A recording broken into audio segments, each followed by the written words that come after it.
उम्मीदों का बजट में आप सभी का बहुत स्वागत है और मैं हूं आपके साथ वर्षा। वित्त मंत्री निर्मला सीतारमण संसद में वित्त वर्ष 2023-24 के लिए आज आम बजट पेश करने वाली है। हर साल की तरह आज सुबह 11 बजे से ये बजट भाषण शुरू हो जाएगा और देश का पूरा वित्तीय लेखा जोखा जनता के सामने होगा। बीते 2 वर्षों की तरह ही इस साल भी बजट डिजिटल यानी कि पेपरलेस होगा। एक तरफ जहां टैक्स स्लैब में बदलाव के संकेत मिल रहे हैं, तो वहीं किसानों से लेकर कारोबारी और मजदूर वर्ग तक हर सेक्टर के लोगों को बजट में अपने लिए अलग अलग उम्मीदें हैं। कोविड के बाद देश में उद्योग के लिए नई चुनौतियां खड़ी हो गई हैं। स्टार्टअप मुश्किल दौर से गुजर रहे हैं। ऐसे में सरकार 2023-24 के बजट में इन चीजों को ध्यान में रखकर बड़ा ऐलान कर सकती है। दरअसल केंद्रीय बजट में सरकार को इस बात का भी ध्यान रखना होता है कि देश के नागरिक अपने लिए रोटी, कपड़ा और मकान जैसी बुनियादी जरूरतों को पूरा करने में सक्षम हो। सरकार का इस बजट में भी खेती पर खास ध्यान रहने वाला है। सरकार हर साल कृषि ऋण के लक्ष्य को बढ़ाती रही है और इसलिए उम्मीद है कि इस साल भी इसमें इजाफा देखने को मिलेगा। तो आज वर्ष 2023-24 के लिए आम बजट पेश होगा। सुबह 11 बजे वित्त मंत्री निर्मला सीतारमण बजट भाषण शुरू करेंगी, बजट पेश करेंगी। अब देखना होगा क्योंकि सभी विभाग जो है अलग अलग सेक्टर्स ये उम्मीदें लगा रहे हैं कि उनके लिए बजट में कुछ खास होगा, कुछ बढ़ोतरी होगी, कुछ रियायतें दी जाएंगी। लेकिन देखना होगा आखिर कैसा रहेगा ये बजट।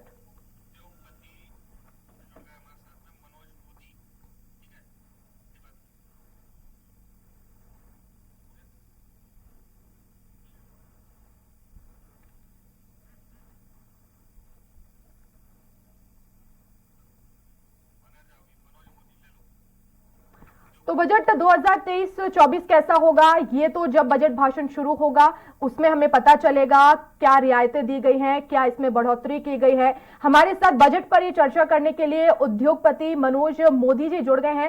सर बहुत बहुत स्वागत है आपका। धन्यवाद धन्यवाद, बहुत बहुत धन्यवाद। सर ये उम्मीदों का बजट है, जाहिर तौर पर अलग अलग सेक्टर्स को काफी उम्मीदें भी हैं, लेकिन उद्योग के नजरिए से अगर देखा जाए तो किस तरह से उम्मीदें उद्योग जगत को हैं इससे? देखिए ऐसा है कि आज ये पहला अवसर नहीं है जब हम लोग बजट के बारे में बात कर रहे हैं।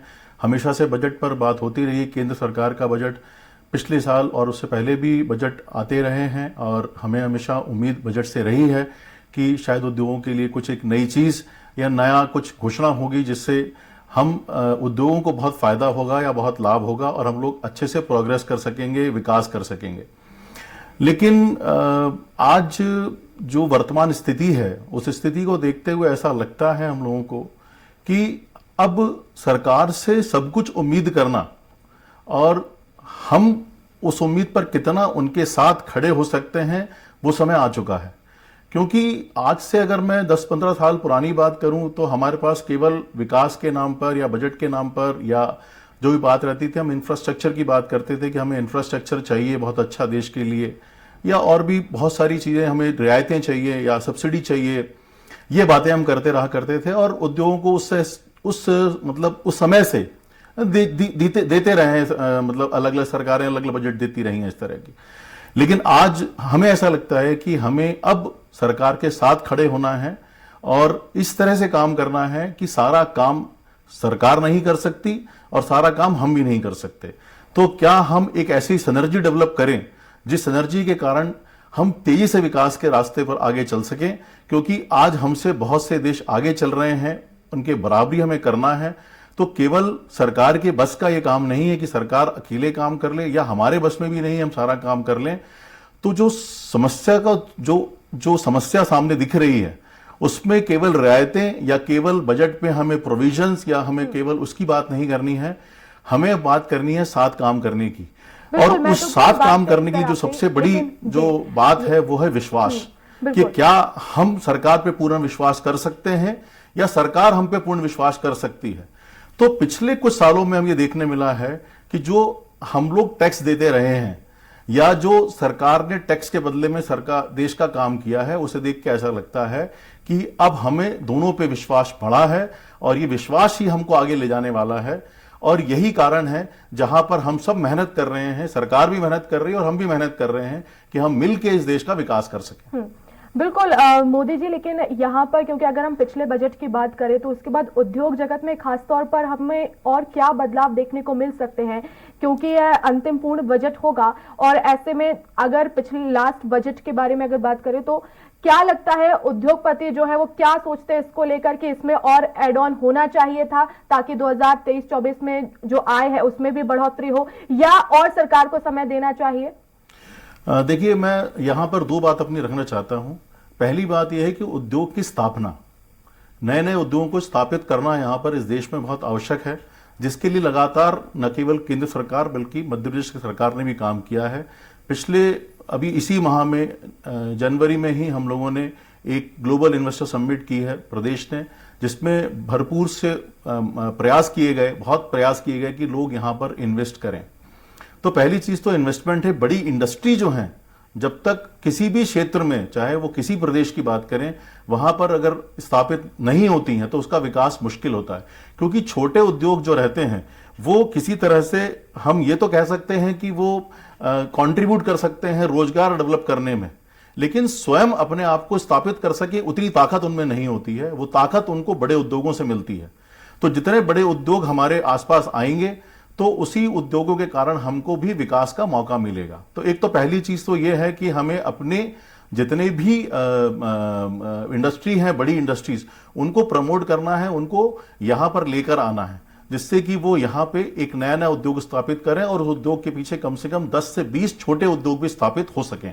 तो एक तो पहली बात यह है कि हमें बड़े उद्योगों के साथ में सिनर्जी डेवलप करनी है और हमें इस बात का ट्रस्ट देना है कि अगर वो यहां पर आके उद्योग स्थापित करते हैं तो केवल इंफ्रास्ट्रक्चर की बात नहीं है, केवल लॉ एंड ऑर्डर की बात नहीं है, केवल और कुछ बात ना करें, हम ये बात करें कि यहाँ के लोग भी इतने सक्षम हैं जो उनकी अपेक्षा है उनको पूर्ण कर सकते हैं। तो जिस तरह से हम अगर ये बात करेंगे तो हमारे यहाँ उद्योग की, बड़े उद्योगों की स्थापना होगी, और जब बड़े उद्योग की स्थापना होगी तो छोटे उद्योग भी उसमें कार्य कर सकेंगे और हमारे यहाँ जो है रोजगार के अवसर बढ़ेंगे और हम आगे बढ़ सकेंगे। और हमारे यहाँ के जो बच्चे हैं, जो आने वाली जो नई जनरेशन है, उनके लिए काम अवसर दोनों बहुत भरपूर उपलब्ध हो सकेंगे। बिल्कुल मनोज जी, आप बने रहिएगा, मैं लौटूंगी आपके पास। लखनऊ से हमारे साथ संवाददाता हेमंत घनश्याम चौरसिया लाइव जुड़ गए हैं। घनश्याम, क्योंकि बजट कुछ ही देर में पेश होने वाला है, आखिर किस तरह की उम्मीदें हैं लोगों में?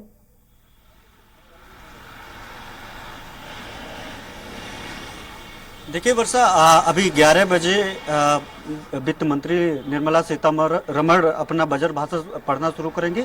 ये अंतिम पूर्ण बजट होगा, यानी 2024 में लोकसभा चुनाव होना है और निर्मला सीतारमण आज जो 11 बजे से वित्त मंत्री हैं वो अपना बजट भाषण पढ़ना चालू करेंगे। फिर पता चलेगा कि सरकार की जो कह सकते हैं कि जो आगामी चुनावी वर्ष है, उस चुनावी वर्ष में आम आदमी के लिए, मध्यम वर्गीय परिवार के लिए, या फिर यूँ कहें कि जो इंडस्ट्रियलिस्ट हैं, जो रोजगार के साधन मुहैया करा रहे हैं, उन लोगों के लिए सरकार के पास क्या योजनाएं हैं, क्या भविष्य में किन किन प्रोजेक्ट्स हैं, किस तरीके की राहत देनी, आम आदमी को किस तरीके से राहत देना है, या फिर महंगाई, लगातार महंगाई की बात हो रही है। बताया जा रहा है कि ऐसा कहा भी जा रहा है कि जो मध्यम वर्गीय परिवार है, उस परिवार के लिए कहीं ना कहीं ये महंगाई, कमर तोड़ महंगाई कहीं ना कहीं दिक्कत कर रही है। उसमें ये बताया जा रहा है कि जो आगामी चुनावी वर्ष है 2024 के पहले ये पूर्ण बजट, अंतिम जो पूर्ण बजट है, उसमें कहीं ना कहीं राहत दिया जा सकता है। हालांकि ये बताया जा रहा है कि 35 ऐसे सेक्टर होंगे जहां पे, जिस सेक्टर में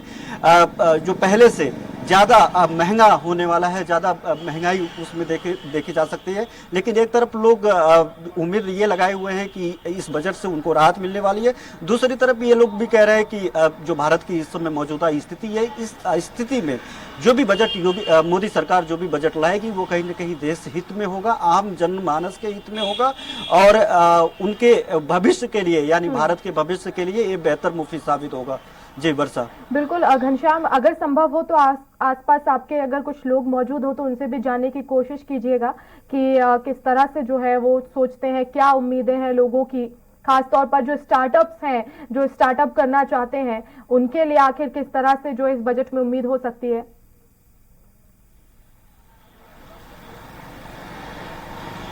देखिए वर्षा, अभी कुछ लोग हैं यहाँ पे जिनसे अभी थोड़ी देर पहले हमारी बातचीत चल रही थी, तो उनका साफ कहना है कि वो कहीं सरकारी नौकरी पे तो इस मामले में बोलने से कतरा रहे हैं, लेकिन उनका साफ तौर पे अभी जब बात हुई तो उनका साफ तौर पे कहना है कि जो ये बजट है उम्मीदें ज़्यादा होती है लेकिन सरकार उस तरीके की उम्मीदें पूरा नहीं करती है, चाहे वो प्राइवेट सेक्टर हो चाहे गवर्नमेंट सेक्टर हो।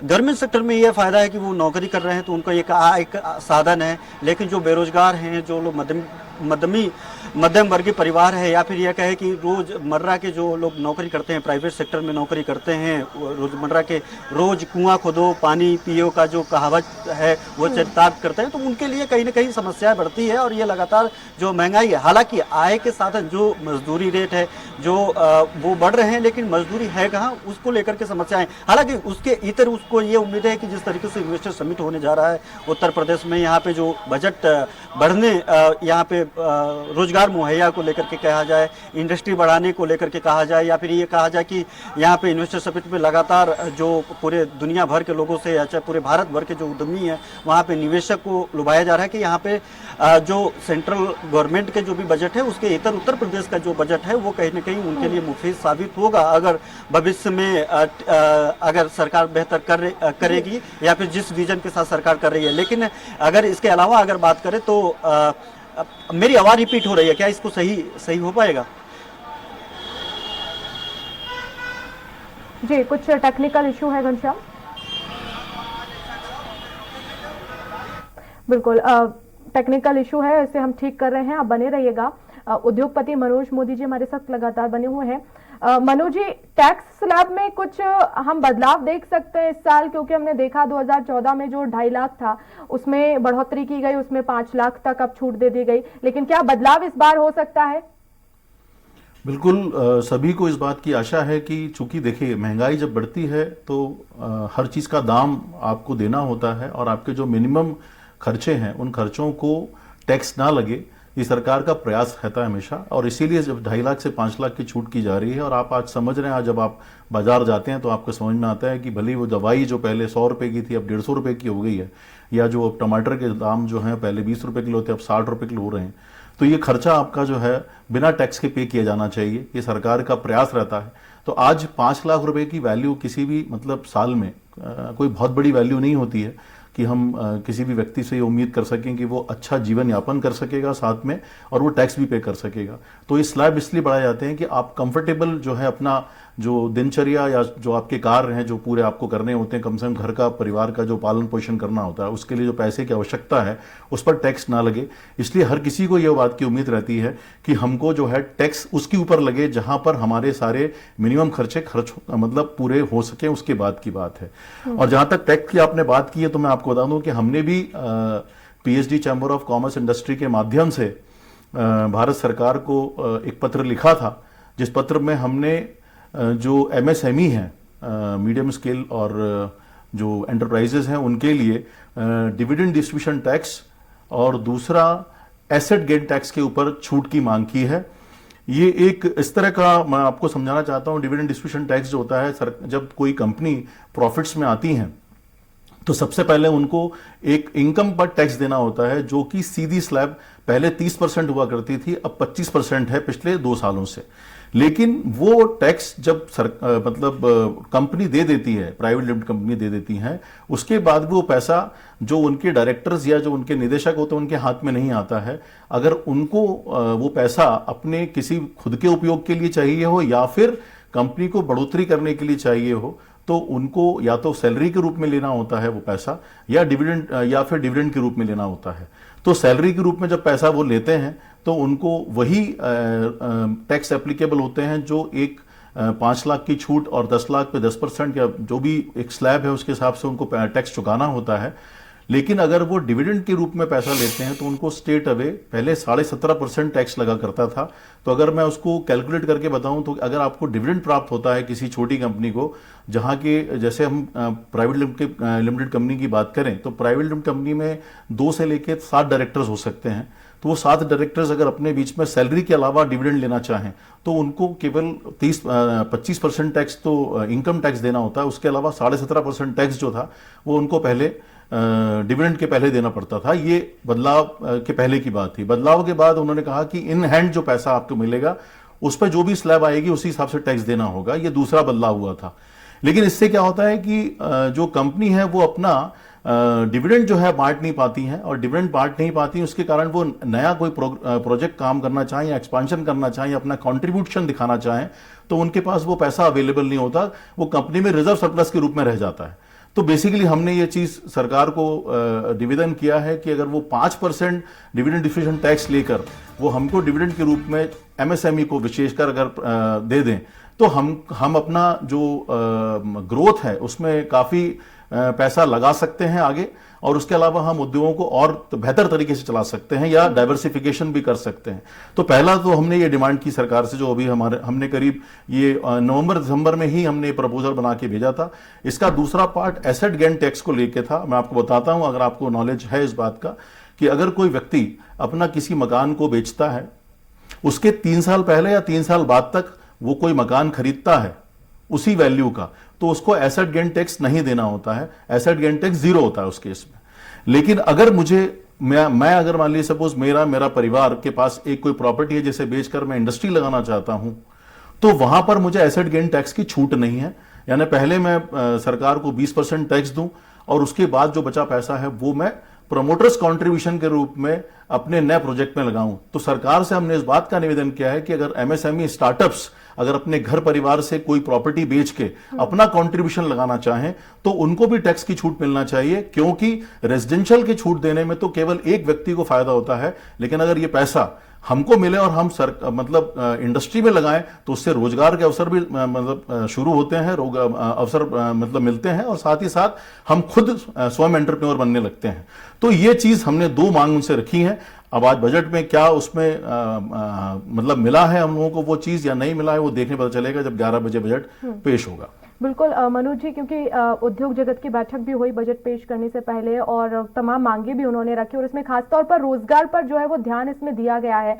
क्या आपको लगता है मनोज जी कि उद्योग जगत में रोजगार सबसे ज्यादा होना चाहिए ताकि लोग रोजगार होंगे, उनकी जो आय है पर्टिकुलर, जो हर व्यक्ति की जो आय है उसमें बढ़ोतरी होगी, भारत की जो अर्थव्यवस्था है वो भी मजबूत होगी, तो रोजगार उद्योग जगत में सबसे ज्यादा देने चाहिए? एक अपना अलग पैटर्न है बेसिकली। जब आप सरकारी नौकरी प्राप्त करते हैं और जब उद्योग में बात करते हैं तो बहुत बड़ा फर्क होता है। उद्योग को अपना कुछ ना कुछ प्रोडक्ट बना के मार्केट में बेचना होता है। जब मार्केट में प्रोडक्ट लेके जाते हैं तो वो कॉस्ट सबसे बड़ी चीज सामने चैलेंज होता है कि हम किस कॉस्ट पर माल किसी अपने कस्टमर को दे रहे हैं। हम सरकार की नौकरी जब करते हैं तो एक अलग हमारा पैटर्न होता है कि हम काम करते हैं, पॉलिसी पे काम करते हैं जिससे कोई प्रोडक्टिविटी हो या ना हो, लेकिन सरकार पूरा एक डेवलपमेंट कर रही होती है। तो उस केस में किसी चीज को कैलकुलेट करना इतना आसान नहीं होता, लेकिन इंडस्ट्री में कैलकुलेट करना आसान होता है। साफ दिखाई देता है कि हम प्रॉफिट में माल बेच रहे हैं या लॉस में माल बेच रहे हैं। तो हमें उसी हिसाब से अपने रोजगार में लोगों को सैलरीज और वो जो है स्ट्रक्चर बनाना पड़ता है।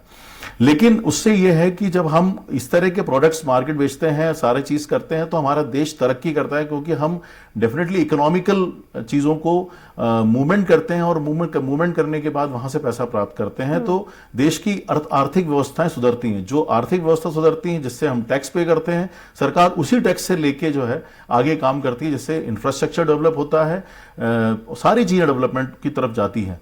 तो ये एक उद्योगों में रोजगार का अवसर पाना तब संभव है जब हम नए नए रोजगार भी नए उद्योगों का स्थापना करें, क्योंकि उद्योग ही एक बैकबोन है किसी भी कंट्री का। आप देख लीजिए जिस भी कंट्री ने तरक्की की, जिस भी देश ने तरक्की की है, उसका स्ट्रांग जो है बेस वो हमेशा उद्योग रहा है। तो उद्योग व्यापार जो है बहुत बड़ा एक माध्यम है जहां से हम देश की प्रगति भी काम कर सकते हैं। केवल हम सोचें कि सरकार ही सब कुछ कर सकती है, तो बहुत से ऐसे देशों को हम देख रहे हैं जिनकी सरकारें काफी समय से काम करती रहीं, लेकिन उनके अंदर सिनर्जी डेवलप नहीं हो पाई, जिस कारण से उनकी आर्थिक स्थिति इतनी खराब हो चुकी है कि मैं उन देशों का नाम लेने से कोई मतलब नहीं है। वो आप सबको पता है कि वो आज बहुत स्ट्रगल कर रहे हैं लाइफ अपने देश को बचाने के लिए। तो आज हमारा देश उस जगह निकल पड़ा है जहां पर हम स्ट्रांग हो रहे हैं और हम आगे बढ़ रहे हैं। और इस स्पीड को बनाए रखने के लिए मैंने आपसे कहा कि हमें सिनर्जी डेवलप करना पड़ेगी। हम अपना कंधे से कंधा मिला के सरकार के साथ काम कर सके और सरकार हम पे विश्वास कर सके, इस चीजों को प्रयास लेके आगे बढ़ना पड़ेगा। और जो भी हम अगली सरकार या जो भी सरकार चल रही है, आगे सरकार आए, हम उससे यही उम्मीद रखेंगे कि वो इस सिनर्जी को बना के रखे। अगले 10 सालों के अंदर भारत का पूरा भविष्य बदल जाएगा अगर ये सिनर्जी डेवलप हो गई तो। बिल्कुल मनोज जी, लेकिन यहाँ पर क्योंकि स्टार्टअप्स की अगर बात कर ली जाए तो कितनी मजबूती हम देखते हैं स्टार्टअप्स में, क्योंकि कोरोना के बाद हमने स्टार्टअप्स देखे कुछ ज़्यादा खास चल नहीं पाए, लेकिन बहुत ज़रूरी है कि जो स्टार्टअप्स जो लोग शुरू कर रहे हैं वो उतनी ज़्यादा उसमें कंटिन्यूटी रख पाएँ, उसको गति दे पाएँ। और वैसे तो हम देखें कि चाइना से हम कंपैरिजन नहीं करेंगे, हमारा उनसे कोई कंपैरिजन नहीं है, लेकिन वहां पर यह कहा जाता है कि हर घर में कोई ना कोई एक उद्योग है वहां पर, और ऐसी चीजें जहां पर हम रोजमर्रा की चीजें वो बनाते हैं और उन्हें जो है वो एक्सपोर्ट भी करते हैं। तो क्या भारत में भी इसी तरह से हमें कुछ करने की जरूरत है स्टार्टअप्स के तौर पर, घर में छोटे छोटे ऐसे उद्योग हों? देखिए क्या होता है, हमारा जो नजरिया, हमारा देखने का जो नजरिया है बहुत ही अलग है। आप कुछ भी देख लें, मैं कहता हूं, चाहे आप उद्योग को देखें, चाहे आप किसी देश को देखें या किसी भी बॉलीवुड को देखें, कहीं भी देखें, हमें ऐसा लगता है हम उन लोगों को देखते हैं जो सक्सेसफुल हैं केवल, लेकिन उस सक्सेस के पीछे कितने फेलियर्स हैं ये हम कभी देखते नहीं है। हम उन्हीं लोगों के पीछे भागने की कोशिश करते हैं जो मतलब जो सफल दिखाई देता है बेसिकली। तो मैं ये बता दूंगा आपको कि 2 चीजें बहुत इंपॉर्टेंट मैं बताने जा रहा हूं। एक ग्लोबल इन्वेस्टर समिट जो हमेशा हर 2-3 साल में हमारे प्रदेश में होती है, पहली चीज। और दूसरी चीज जो स्टार्टअप्स की बात हम कर रहे हैं। तो पहली चीज मैं बता दूं कि लोग कई बार मैंने ये बहुत लोगों की आम सुना है बहुत बातें कि ग्लोबल इन्वेस्टर समिट तो लाखों करोड़ के एमओयू साइन होते हैं, लेकिन धरातल पे क्या आता है उस पर बात करिए। मेरा कहना ये कि अगर मान लो 10 लोगों में से केवल 2 लोग भी अगर उसमें सक्सेसफुल होते हैं तो ये बहुत बड़ी सक्सेस है। इसको आप छोटा सक्सेस मत आंकिए। लोग कहते हैं 14% लोगों ने इन्वेस्टमेंट कर दी और बाकी 86% तो सिर्फ पेपर पे रह गया। मैं कहता हूं वो 14% भी बहुत है, क्योंकि उद्योग लगाना इतना आसान नहीं, उसे चलाना इतना आसान नहीं, उसे लगातार चलाते हुए प्रॉफिट भी चलाना इतना आसान नहीं जितना लोग समझते हैं। तो मेरा बोलना यही है कि हमें ये जरूर सोचना चाहिए, जैसे खेलों की बात भी मैं करता हूं कि खेल में भी हर जो खिलाड़ी है वो पूरी मेहनत करता है मतलब सफलता प्राप्त करने की, लेकिन नहीं हो पाते सफलता, क्योंकि कई बार आपकी कंपैरिजन है। आपके बगल में जो दूसरा खिलाड़ी खेल रहा है वो आपसे ताकतवर भी हो सकता है, वो आपसे ज्यादा दिमागदार भी हो सकता है, आपसे अच्छा कुशल कारीगर भी हो सकता है। तो वो जब हो सकता है तो आपका नंबर पीछे आएगा। ये एक कोई मतलब ऐसी विचित्र बात नहीं है जिसको हम बड़ी मतलब विशेष तरह से देखते हैं। हमें देखने की जरूरत है, ठीक है, हम प्रयास कर रहे हैं, हम आगे बढ़ रहे हैं, हम आगे बढ़ेंगे। जीआईएस हो या स्टार्टअप्स हो, स्टार्टअप में अगर मान लो 10 लोगों ने स्टार्टअप में इन्वेस्टमेंट करी है, उसमें से अगर 2 स्टार्टअप भी चल रहे हैं और वो अच्छा काम कर रहे हैं तो ये हमें सक्सेस मानना चाहिए। और हमें इस बारे में सोचना चाहिए कि वो 8 स्टार्टअप्स या 10 स्टार्टअप फेल हुए हैं, उनको हम किस तरह से सपोर्ट कर सकें, उनको हम कैसे आगे ला सकें। वो जो बात मैंने कही मनोज जी की कंटिन्यूटी हमें देनी है और गति उसको देनी है, उसके लिए भी काम करना बहुत ज्यादा जरूरी है। अब देखना होगा कि अब उद्योग जगत के लिए आखिर किस तरह की यहाँ पर खुशखबरी रहेगी, क्या इसमें बढ़ोतरी हो सकती है। बहुत शुक्रिया मनोज जी हमसे जुड़ने के लिए, हमें समय देने के लिए। घनश्याम आपका भी बहुत शुक्रिया तमाम जानकारी के लिए। तो थोड़ी ही देर में बजट पेश होने वाला है, 11 बजे बजट पेश होगा। देखना होगा कि क्या कुछ इस बजट में खास रहेगा। बने रहिएगा स्वराज एक्सप्रेस के साथ। नमस्कार।